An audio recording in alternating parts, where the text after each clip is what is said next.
இன்னைக்கு நம்ம little super stars TV மொபைல்னு ஸ்கிரீன் அடிக்ஷன்ல முழுகி போகாம ஓடி ஆடி விளையாடி ஹெல்தியாவும் ஷார்ப்பராவும் வளரணும் இல்லையா? 50+ kids centric amenities. Stepstone Viram phase 2 kids themed apartments. Stepstone Viram Phase 2 காட்டுப்பாக்கம்ல premium 2 and 3 BHK apartments just 79 lakhs all inclusive.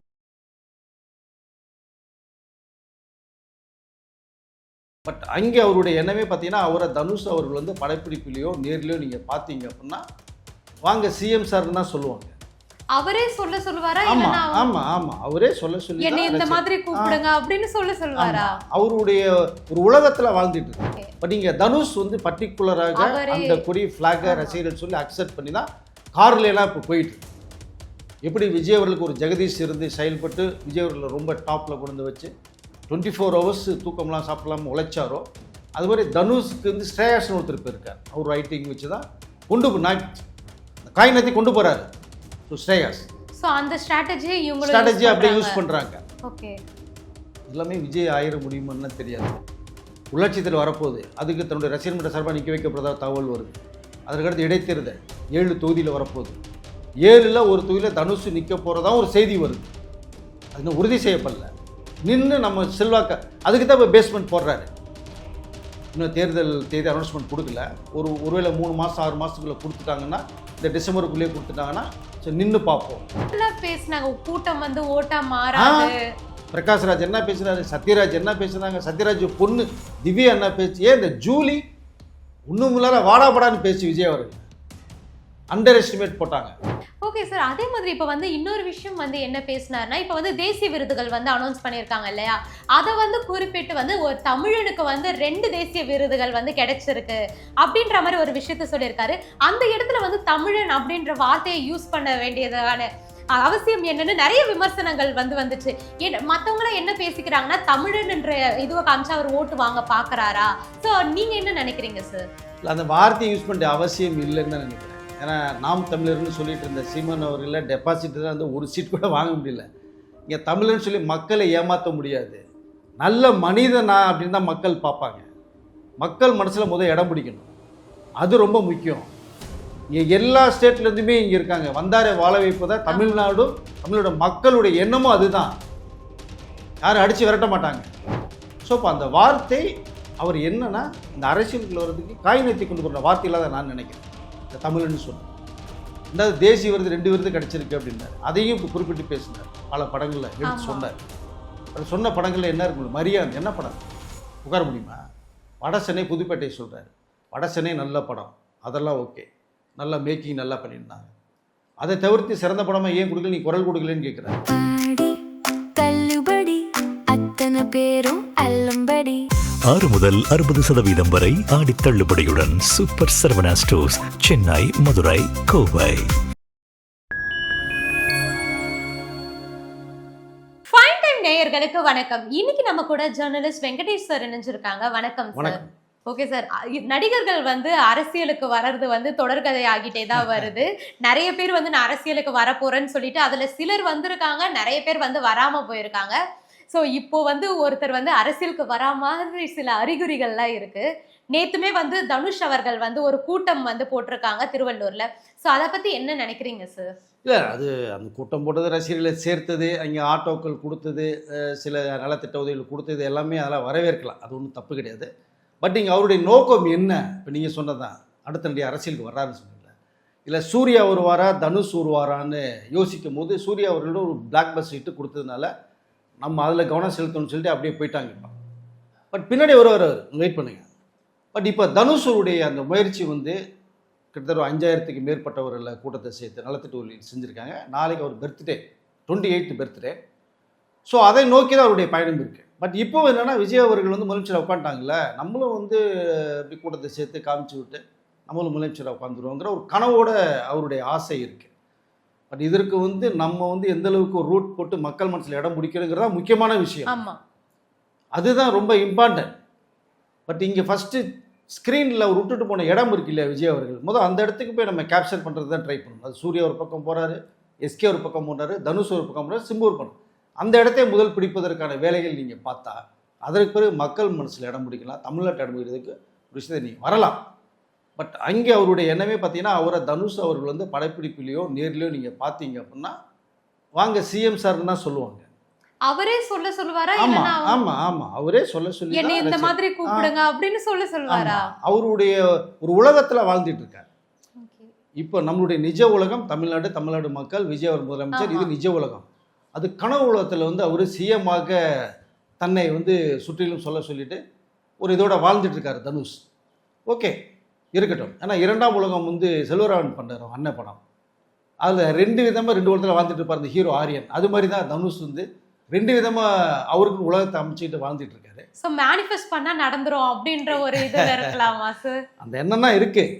But ஆனால் அதுக்கு முன்னாடி நம்ம யார், நம்ம எப்படி, அரசியல் களம் என்ன, மற்ற அரசியல் ஜாமான்கள் யார் என்னங்கிற விஷயத்தை முதல் தெரிந்து கொள்ளணும். அது ரொம்ப ரொம்ப முக்கியம். தன்னுடைய இறுதி படம் இதுதான், ஜனநாயகம் தான் சொல்லிட்டு மக்களை போய் சந்திச்சார். ஆமாம், உங்களை நம்பி வந்தேன்னார். எவ்வளோ அசிங்கங்கள் பட்டார், எவ்வளோ அவமானங்களாக பேசுனீங்க, எவ்வளோ அவர் அடிச்சிங்க, எத்தனை தடையில் தாண்டி வந்தார். கொஞ்சம் மிஸ் ஆயிருந்தா அந்த ஒரு தைரியம், கான்ஃபிடென்ட்டாக இருங்க, நல்லது நடக்கும், வெற்றி நிச்சயம், மக்கள் அந்த கான்ஃபிடென்ட்டாக சொன்னார். நல்லா இருப்போம். அந்த தாட்ஸ் மக்களுக்கு வரணும். ஸோ அந்த எனர்ஜி நீங்கள் கிரியேட் பண்ணணும். பட் இங்கே தனுஷ் ஒரு கொடிய கட்சி அவர் மன்ற சார்பாக அறிமுகப்படுத்தினார். அது 2 மாசமாக ஓடிட்டு இருக்கு. ஆமா சார். இப்போ வந்து நிறைய நடிகர்கள்லாம் வந்து அவங்க ரசிகர் மன்றத்துக்கு வந்து கொடியெல்லாம் இதுவரை அனௌன்ஸ் பண்ணதில்லை. இதுதான் முதல் முறை இல்லையா? இல்லை ஏற்கனவே வந்து ரசிகர்கள் வந்து உருவாக்கின சில கொடிகள் இருக்குது. அது நிறைய நடிகர்கள் உருவாக்குனாங்க. அந்த ஆக்டர்ஸ் வந்து அக்செப்ட் பண்ணலை, அதை வேணான்ட்டாங்க. ஓகே. பட் இங்கே தனுஷ் வந்து பர்டிகுலராக அந்த கொடி ஃப்ளாகை ரசிகர்கள் சொல்லி அக்செப்ட் பண்ணி தான் கார்லாம் இப்போ போயிட்டுருக்கு. எப்படி விஜய் அவர்களுக்கு ஒரு ஜெகதீஷ் இருந்து செயல்பட்டு விஜய் அவர்களை ரொம்ப டாப்பில் கொண்டு வச்சு 24 hours தூக்கம்லாம் சாப்பிடலாமல் உழைச்சாரோ, அது மாதிரி தனுஷுக்கு வந்து ஸ்ரேயாஸ்னு ஒருத்தர் இருக்கார். அவர் ரைட்டிங் வச்சு தான் அந்த காயினத்தை கொண்டு போகிறாரு. ஸோ ஸ்ரேயாஸ், ஸோ அந்த ஸ்ட்ராட்டஜி அப்படியே யூஸ் பண்ணுறாங்க. ஓகே. எல்லாமே விஜய் ஆயிர முடியுமான்னு தெரியாது எனக்கு. ஓகே சார், அதுதான் சரி. இப்போ வந்து விஜய் அவர்கள் வந்து கட்சி ஆரம்பிச்சு 2 வருஷத்துலயே வந்து ஆட்சியை குறிச்சிட்டாரு. ஸோ நம்மளுமே வந்து போகலாம், அது ஈஸி தான் போகலாம் அப்படின்னு நிறைய பேர் நினைச்சிட்டு வராங்களா? அது கடல் ஆழத்தை விட மோசமானது அரசியல் ஆழம். அது தெரியல அவருக்கு, தனுஷ்க்கு வந்தாதான் தெரியும். பட் புஷ் பண்றாங்க அவரை. நீ வா, விஜய் நடிகர் வந்துட்டாரு, சிஎம் உட்காந்துட்டாரு, நீயும் வா, நீ ஏன் சும்மா இருக்க, ஏன் படத்தை நடிச்ச, அழகா தமிழ், தெலுங்கு, ஹிந்தி, ஹாலிவுட் வரைக்கும் போய் நடிச்சிட்டு இருக்காரு. அது தெளிவாக நடித்தாலே போதும். பிடிச்சி இழுக்கிறாங்க, ஆர்வக்குள்ள ஆசையில் வார்த்தையை சொல்லுவாங்க, தூக்கி கொண்டே வச்சு நடுரோட்டை தூக்கி போட்டு போயிட்டாங்கன்னா ஒன்றுமே பண்ண முடியாது. அவர் சினிமாவா அரசியல்னா நட்டாட்டத்தில் விட்டது மாதிரி போயிடும். பட் தமிழ்நாட்டில் யார் வேணாலும் அரசியல் பேசலாம், அரசியலுக்கு வரலாம், உங்களுக்கு முயற்சி இருந்தால் நீங்கள் வரலாம், அதெல்லாம் வேறு விஷயம். பட் அதற்கான ஒரு ஆப்பர்ச்சுனிட்டி, அந்த இது மக்கள்கிட்ட எப்படி இருக்கு, நமக்கு ஃபஸ்ட்டு ஒரு வேல்யூ என்னங்கிறத தெரிஞ்சுக்கணும். உள்ளாட்சியத்தில் வரப்போகுது, அதுக்கு தன்னுடைய ரசிகர் மன்ற சார்பாக நிற்க வைக்கப்படுறதா தகவல் வருது. அதற்கடுத்து இடைத்தேர்தல் 7 தொகுதியில் வரப்போகுது. 7ல் ஒரு தொகுதியில் தனுஷ் நிற்க போகிறதா ஒரு செய்தி வருது. அது இன்னும் உறுதி செய்யப்படல. நின்று நம்ம செல்வாக்க அதுக்கு தான் இப்போ பேஸ்மெண்ட் போடுறாரு. இன்னும் தேர்தல் தேதி அனௌன்ஸ்மெண்ட் கொடுக்கல. ஒருவேளை 3 மாதம் 6 மாதத்துக்குள்ளே கொடுத்துட்டாங்கன்னா, இந்த டிசம்பருக்குள்ளேயே கொடுத்துட்டாங்கன்னா சரி நின்று பார்ப்போம் அப்படிங்கிறது தான் இப்போ பிகினிங் எடுக்கிறாரு. ஏன் இதே தனுஷ் ஏன் 5 வருஷத்துக்கு முன்னாடி எதுவும் பண்ணலை, ஏன் பேசலை, ஏன் வரலை, இப்போ ஏன் திடீர்னு வர்றாரு? அப்போ அவர் வந்திருந்தாருன்னா முதல் உள்ளே விட்டுருப்பாங்களா? விஜய் அவர்களே உள்ள விடல. விஜயெல்லாம் ஒரு பொருட்டாவே மதிக்க வேணாம். நாங்க என்னென்னலாம் பேசினாங்க, கூட்டம் வந்து ஓட்டா மாறாது. பிரகாஷ்ராஜ் என்ன பேசினாரு, சத்யராஜ் என்ன பேசினாங்க, சத்யராஜ் பொண்ணு திவ்யா என்ன பேச்சு, ஏன் இந்த ஜூலி ஒன்றும் இல்லாத வாடாபடான்னு பேசி விஜய் அவர்கள் அண்டர் எஸ்டிமேட் போட்டாங்க. கூட்டம் ஓட்டா மாறாத. நாங்கள் டிரைவர் பையனுக்கு எம்எல்ஏ சீட்டான்னு கேட்டார் பிரகாஷ்ராஜ். இன்னைக்கு அவர் தான் தமிழ் அரசின் வந்து கொறடாவாக இருக்காரு. தன்னை வளர்த்து விட்டவர்களுக்கு, தன்னை தூக்கி நிப்பாட்டவர்களுக்கு எல்லாமே அடுத்த கட்டத்தை கொண்டு போயிருக்கார் விஜய் அவர்கள். ஸோ இந்த மாதிரி படிப்படியாக வந்து ஒரு இடத்துல பொசிஷனில் உட்காந்துருக்கார். தனியாக எதிர்த்து நின்று வந்தார். இவர் வந்து புஷ் பண்ணி கொண்டு வரது மாதிரி ஒரு தகவல் வருது. அது தனுஷ் தான் சுதாரிக்கணும். தனியாக வர்றதா, இல்லை மற்றவர்களுடைய ஆதரவோடு உள்ளே வர்றதா, இல்லை யாராவது புஷ் பண்ணி நம்ம ஓடுறோமா உளறோமா அப்படிங்கிறத அவர் தான் முடிவு பண்ணணும். Okay sir. இப்போ அதே மாதிரி பார்க்கும்போது நேற்று அந்த கூட்டத்தில் வந்து தனுஷ் அவர்கள் நிறைய விஷயங்களை பற்றி பேசிட்டு இருந்தாரு. அதில் ஒன்று என்ன சொன்னார்னா, நீயா தோத்துட்டேன்னு நம்புற வரைக்கும் யாராலையுமே உன்னை தோக்க முடியும். ஸோ இது வந்து அஜித் அவர்களுடைய டயலாகை வந்து பேசினாரு. இப்போ வந்து விஜய் அவர்கள் வந்து சினிமாவை விட்டு அரசியலுக்கு போயிட்டாரு. ஸோ இப்போ வந்து மீதி இருக்க அஜித் ரசிகர்களை வந்து தனக்கு வந்து சாதகமாக வரணும் அப்படின்ற ஒரு நோக்கத்தில் பண்ணியிருப்பாரா? உண்மை அதுதான். இங்கே விஜய் அவர்களுக்கும் அஜித் அவர்களுக்கு என்ன நட்பு இருக்கு, ஆமா ஃபேமிலி ஃப்ரெண்ட்ஸ் 2 பேரும் நல்ல பாண்டிங்கில் உள்ளவங்க. ஸோ அஜித் அவர்களே விஜய்க்கு மறைமுக ஆதரவு தான் சொன்னார். ஃபஸ்ட்டு குரல் கொடுத்தவர் அவர் தான். கரூர் சம்பவத்தில் குரல் கொடுத்தாரு, 2வது குரல் கொடுத்தாரு, 3வது தான் அவர் வாக்குகள் போட்டு வந்ததுக்கு அப்புறமே பார்த்தீங்கன்னா டிவிக்குங்கிற தகவல் தான் வந்தது. பட் அவருடைய ரசிகர்களும் விஜய் அவருடைய ரசிகர்களும் நல்ல பாண்டிங்கில் தான் இருக்காங்க.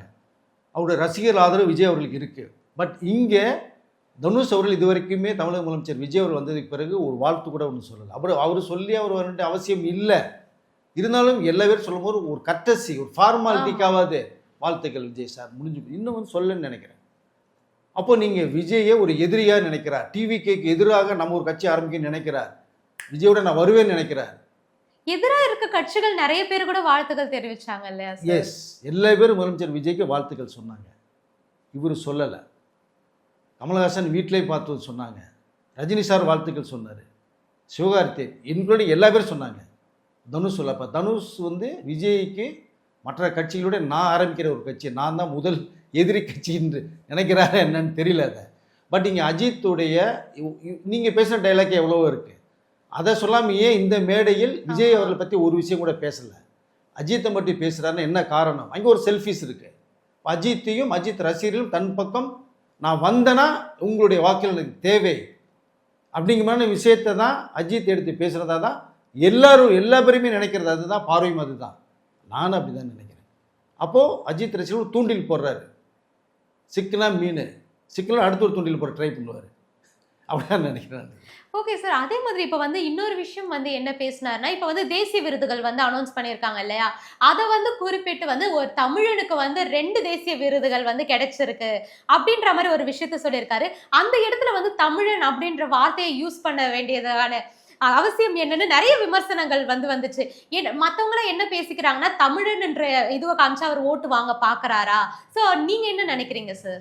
இல்லை, அந்த வார்த்தையை யூஸ் பண்ணுற அவசியம் இல்லைன்னு தான் நினைக்கிறேன். ஏன்னா நாம் தமிழர்னு சொல்லிட்டு இருந்த சீமான் அவர்களில் டெபாசிட் தான் வந்து ஒரு சீட் கூட வாங்க முடியல. இங்கே தமிழர்னு சொல்லி மக்களை ஏமாற்ற முடியாது. நல்ல மனிதனா அப்படின்னு தான் மக்கள் பார்ப்பாங்க. மக்கள் மனசில் முதல் இடம் பிடிக்கணும், அது ரொம்ப முக்கியம்.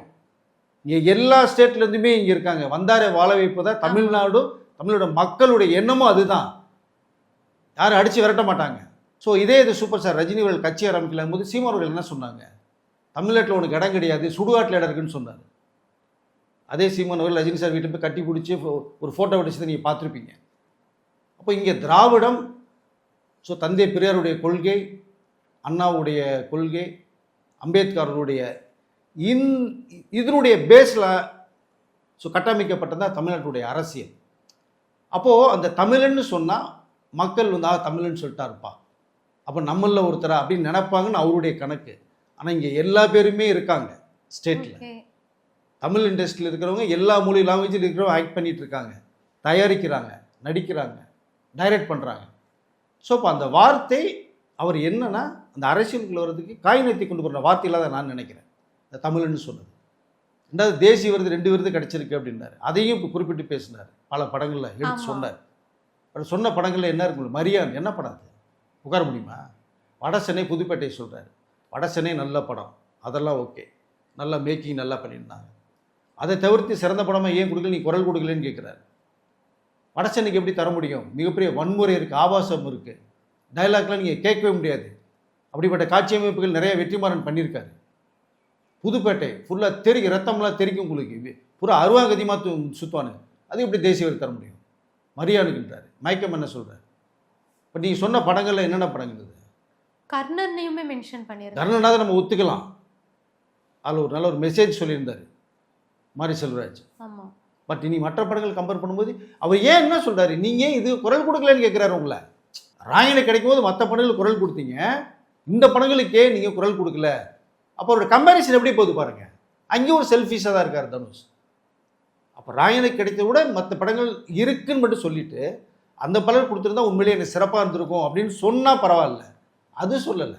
மற்ற படங்களுக்கு லப்பர் பந்து சொல்கிறீங்க, அந்த படத்துக்கு சொல்கிறீங்க, இந்த படத்துக்கு சொல்கிறீங்க, தங்கலான்னு சொல்கிறீங்க, ஏன் வட சென்னை ஸோ புதுப்பேட்டைக்கு நீங்கள் சொல்லலைன்னா கேள்வி வைக்கிறார் உங்களை.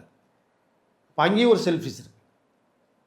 அப்போ இங்கே என்ன நடக்குது, கலா மாஸ்டர் பிஜேபியுடைய இந்த கட்சியில் இருக்கிறவங்க அப்போ ஒரு தரப்பு பண்ணும்போது ராயன் சிறந்த படமா? எனக்கு புரியல.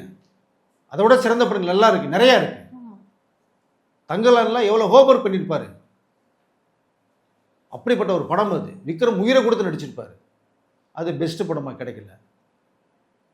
கேப்டன் மில்லருக்கு ஜூரி ஸ்பெஷல் பென்சன் அவார்டு தர்றாங்க. ஏன் தங்கலானுக்கு விக்ரம் பண்ணது தெரியலையா உங்களுக்கு? லப்பர் பந்த் யதார்த்தமான ஒரு சமூக சிறப்பு, அதுக்கும் லவ் வச்சு ஒரு மேட்டர் சொல்லியிருந்தாங்க. அதை இதோட மிங்கிள் பண்ணுறாரு இப்போ. ஸோ அதனால் இவருக்கு இவரே மக்கள் ஒரு கேள்வி கேட்குறாரு, நீ ஏன் இதுக்கு கேட்கல, அதுக்கு ஏன் கேட்குற எனக்கு? அப்போ நான் best actor, best direct producer தான் அப்படிங்கிற மாதிரி அவர் ஒரு கருத்தை பதிவு பண்ணுறாரு. Okay sir. அதே மாதிரி பார்க்கும்போது அந்த மேடையில வந்து அந்த அவர் பேசிலாம் முடிச்சுட்டு அப்புறம் வந்து நிறைய பேர் வந்து அவருடைய காலில் வந்து விழுந்தாங்க. அதுல வந்து நம்ம குறிப்பிட்டு சொல்லணும்னா வந்து அவருடைய வயசுல மூத்தவங்க, நிறைய வயசானவங்களாம் கூட அவருடைய காலில் வந்து விழுந்தாங்க. அதை வந்து தடுக்காம அங்கேயும் வந்து அனௌன்ஸும் பண்ணல, எதுவுமே தடுக்காம இருந்ததுக்கான காரணம் என்ன நினைக்கிறீங்க? காலில் உள்ள கலாச்சாரம் கொஞ்சம் கொஞ்சமாக அழிஞ்சிக்கிட்டு வரதா நினச்சிட்டு இருந்தோம் நம்ம. விஜய் அவர்கள் ஆட்சி அமைச்ச பிறகு இந்த காலில் உள்ள கலாச்சாரம் அந்த சுத்தமாக கிடையாது. பட் இங்கே மீண்டும் அந்த கலாச்சாரத்தை உருவாக்குறாரான்னு தோணுது. ஒரு தலைவனுக்கு உள்ள தகுதி என்னன்னா அரவணைத்து கொண்டு போகணும். காலில் உளற விஷயம் கிடையாது. அந்த அளவுக்கு நம்ம மகான் கிடையாது நம்ம யாருமே. இறைவன் காலையில் மட்டும் நீங்கள் உழலாம், மனிதன் காலில் ஒரு மனிதன் உழக்கூடாது. இதுதான் நான் நினைக்கிறேன். உன்னோட உயர்ந்தவன் இவனு கிடையாது, நீ தான் உயர்ந்தவன். உனக்கு மேலே ஒரு சக்தி இருக்கா, கடவுள் இருக்கா, அங்கே வணங்கிக்க, தவறு கிடையாது. இங்கே தனுஷ் கல்வனுடைய அவசியம் என்ன இருக்குது எனக்கு புரியல.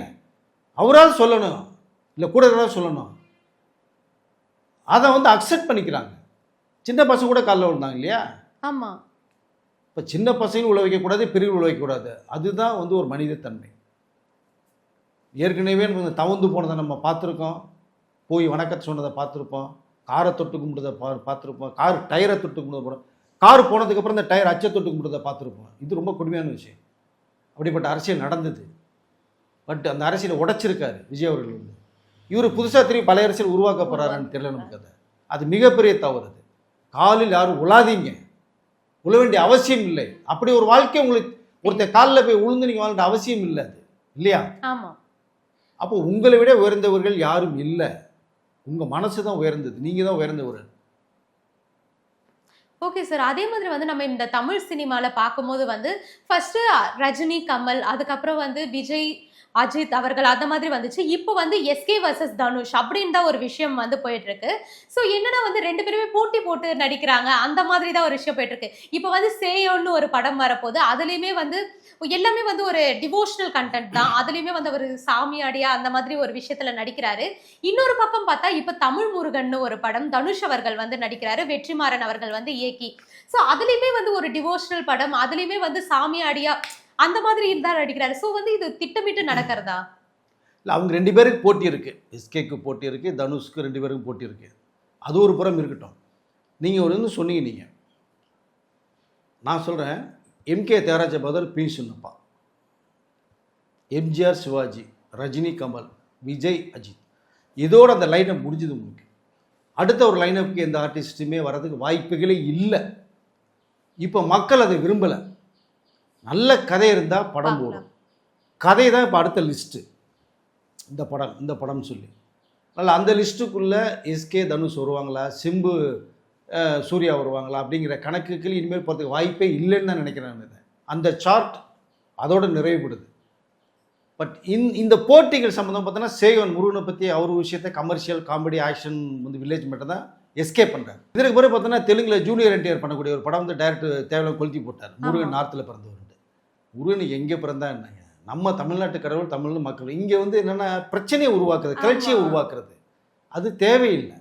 பட் உடனே தமிழ் கடவுள்னு சொல்லி முருகன்ட்டு தனுஷ் ஒரு வந்து ஏஐயில் ஒரு வீடியோ விட்டார். அது இப்போதைக்கு தயாரிக்கிறது கிடையாது, 2029 தான் தயாரிக்கிறதா ஒரு ப்ரோக்ராம் இருக்குது. அது பண்ணவால பண்ண மாட்டாங்கன்னு தெரியாது. அப்படி பார்த்தா நீங்கள் லைவாக ஷூட் பண்ணி தான் நம்பலாம். நீங்கள் அது ஏஐ வீடியோ விட்டாங்க. ஓகே. அது வந்து அதுதான் இந்த அரசியல் வர்றதுக்கான கான்ட்ரோவர்சி கிரியேட் பண்ணுறது ஒன்று, அரசியல் வர்றதை முடிவு பண்ணிட்டாரு. அப்போ அதுதான் இந்த நலத்திட்டங்கள் இப்போ கொடுத்தது, நிறைய காலில் விழுந்தது, ஆட்டோ கொடுத்தது, இவ்வளோ விஷயங்கள் போய் கூடிய அறிமுகப்படுத்துறது. இப்போ தமிழ் முருகன் கடவுள் நாம் பண்ணுறா அப்படின்னோம்னா மக்கள் மனசில் தனுஷ் முருகனாக பண்ணுறாரு. இது அரசியலுக்கு வர்றதுக்கான ஒரு முன்னோட்டமாக செயல்படுத்துறாரு. சோ இவருமே வந்து அந்த மத அரசியலை வந்து பின்பற்றுறாரு அப்படின்னு நம்ம சொல்லலாமா சார்? இல்லை, மத அரசியல் அதை எடுத்துக்க முடியாது. பட் என்னன்னா அதனுடைய களம் வேற உங்களுக்கு. அதை இப்போ நீங்கள் முருகன்கிறது நீங்கள் வந்து முருகன் எப்படி உருவானார் அப்படிங்கிறதா 2 விஷயம். புராணத்துக்கு முந்தைய ஒன்று பிந்தைய ஒன்று இருக்கு. ஜூனியர் என்டிஆர் சொல்கிறது பிந்தையதை சொல்கிறாரு, இவங்க முந்தையதை சொல்கிறாங்க. அப்போ குமரி கண்டத்தில் ஒரு ஒரு மன்னர் ஆட்சி பண்ணும்போது அந்த மன்னருடைய பெயர் முருகன். ஓகே. பெரிய ஒரு கடல் சீற்றம் வந்து எல்லாமே அழிஞ்சு போகுது. நேர்மையான ஒரு மன்னர், இந்த நாட்டுக்காகவும் மக்களுக்காகவும் உழைத்த ஒரு மன்னர். மக்கள் இறந்து போகிறாங்க, அதில் அந்த மன்னர் இறந்து போகிறாங்க. அப்போது அங்கே சில சில அதாவது பிழைச்சவர் இருக்காங்க இல்லையா, அவரெல்லாம் வரும்போது அந்த மன்னரை தெய்வமாக பார்க்குறாங்க. அப்போ அவரை வந்து முருகனாக வழிபடுறாங்க. அவர் பேர் முருகன். அவர்கள் அப்படி நாடோடியாக பல ஊர்களுக்கு போகும்போது தான் ஒவ்வொரு ஊருக்கும் ஒரு பேரை வைக்கிறாங்க. அந்த கதையம்சம் கொண்டது தான் தனுஷ் பண்ணக்கூடிய ஒரு படம். அப்போ அந்த மன்னராக தனுஷ், முருகனாக தனுஷ், நாட்டையும் நாட்டு மக்களை காப்பாற்றுற தனுஷாக அந்த முருகன் கேரக்டர். இதுதான் இந்த முருகன் சொல்லுது. அந்த முருகன் வேற சொல்கிறார். இந்த ரெண்டையும் சம்மந்தப்படுத்த வேண்டிய நெசசிட்டி இல்லை. சேயோன் சொல்லக்கூடிய இந்த எஸ்கே சொல்லக்கூடிய கருத்து அது வேற, சம்மந்தம் இல்லாமல் தான் ட்ராக் போகும். பட் இது அரசியல் வர்றதுக்காக இந்த காலத்தை தனுஷ் எடுத்திருக்கான்னு தான் நினைக்கிறேன். ஓகே சார், நிறைய விஷயங்களை எங்க கூட இன்னைக்கு பகிர்ந்துக்கிட்டீங்க. உங்களுடைய நேரத்துக்கு ரொம்பவே நன்றி சார்.